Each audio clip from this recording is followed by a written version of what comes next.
face, and all sorts of things like that. They used racial and ethnic slurs. My parents happened to be from India, and one of the things campus leftists did was print up flyers that said Ruth is a Twinkie, yellow on the outside and white on the inside. And again, they think that we're intolerant, and this is what they're resorting to. Jewish, anti-Semitic slurs against Orit, all sorts of things. They even made posters making fun of my outfits. I was wearing a pink suit in there, and they made posters, posted them around campus. The school paper, the media coverage was ridiculous, which I'll go into in a little bit. From there, the campus reaction, there was actually a group formed on campus against me called CLAM, which stands for Conservatives and Liberals Against Malhotra. And there weren't any conservatives in there really, but they did all sorts of protests. And you can see some of the Klan members in these pictures. These are actual pictures. The administration held free speech forums where they basically got students together to discredit our case. We had countless awkward encounters with people who thought we were just extremists that wanted to get gay students off campus. That was their understanding of our case. And then moving on to some of the bad things. I think the campus hostility was really tough. To this day, I can't find a single professor to write me a recommendation letter, even after graduating with 2 degrees from the school with highest honors both times.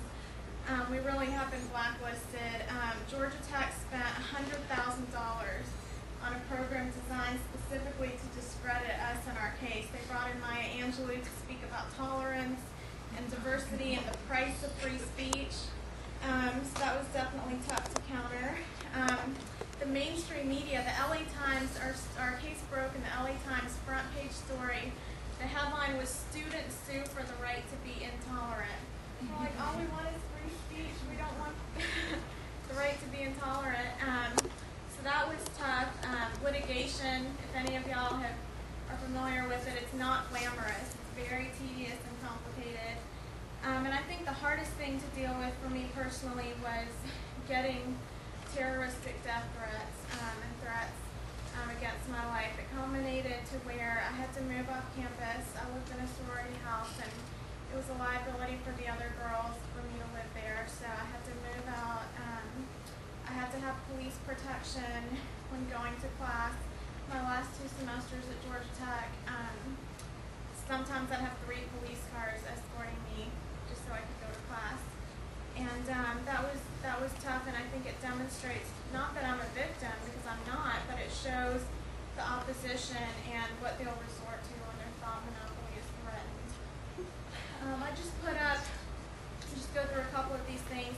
I mentioned the mainstream media and how they reported things. For instance, when we got the speech code repealed, the headline should have read "Speech code repealed in federal court."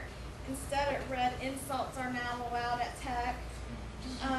When we got the victory to restore all students' right, the headline read "Shameful victory for the intolerant stings." Even when we won our case back in April, and when the court ruled in our favor, the headline of the Atlanta Journal read, "The judge dismisses free speech lawsuit," which is completely factually inaccurate. And it really hits home when the mainstream media, when it's covering a case personally, and it just shows that that's another thing that we're up against. Like Rory mentioned, a lot of the precedent is in our favor, but our case was always portrayed as being a long shot and having no merit. I'll just go through a couple. I pulled out some of my favorite quotes. Talked about how we're narrow-minded and embarrasses Christians, her entire generation, women and humans in general. Sexist, racist, anti-gay, you can't take my rights away. I know I guess that sometimes. Just all sorts of things, a Christian fascist and a crazy Jew walking hand in hand. And I think one of my favorites is that people would make fun of my pictures, and they said Ruth should work on her oily face, and ExxonMobil could just drill her face and eliminate her dependence on foreign oil. That was creative. But it's so absurd, the things they came up with. The sweet face of featured, and these are all things that were printed in newspapers and so-called reputable mainstream magazines, not just on far-out blogs. But again, I think that demonstrates some of the challenges. But I'd like to close on the good, and even though it has been challenging, like I mentioned, and it's been intense and tough at times, and at times we wondered if it was worth it. Looking at the bigger picture, we know that our actions are making a difference, and we've had victories in the federal court, like Rory mentioned, getting the speech code repealed, the speech zone changed, the safe space precedent-setting victory, and of course on the student fees, we're still fighting that. We've also had victories in the court of public opinion. I know Joe Johnson mentioned using the media, and I think that's a real advantage we have being part of the conservative movement, and utilizing the new media, the talk radio, and Fox News and blogs. That can be very rewarding.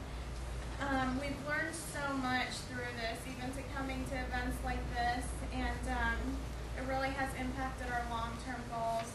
And we've also testified in favor of legislation for intellectual diversity and academic freedom at the state level, which has been rewarding. I think the thing that I found most rewarding, and people often ask me, do you think it was worth it, and why are you still fighting this 2.5 years later, and even longer if you consider how long we fought before the case. I think the biggest thing is that knowing that your actions are making a difference, both within and beyond your school, is very rewarding, and it's something that I would encourage each of you to see how you can make the biggest impact.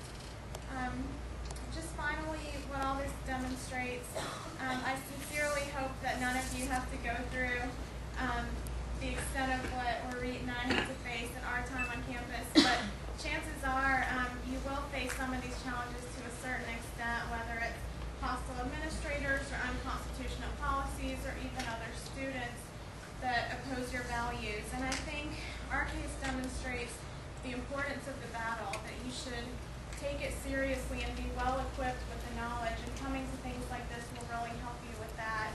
And the stakes are very high. I think it also demonstrates the opposition we're up against.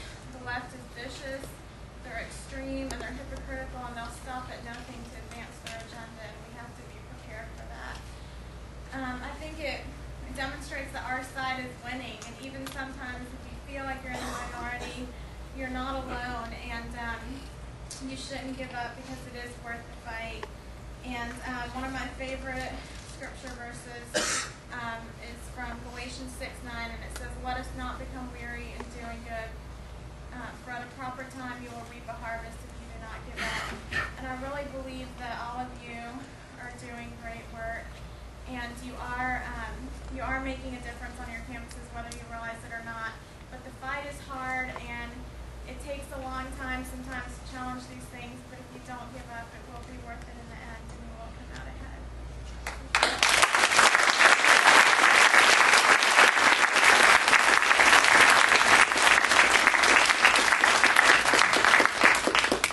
Thank you, Bruce and Lauren. You certainly deserve our thanks and congratulations for fighting a long battle and holding the college accountable.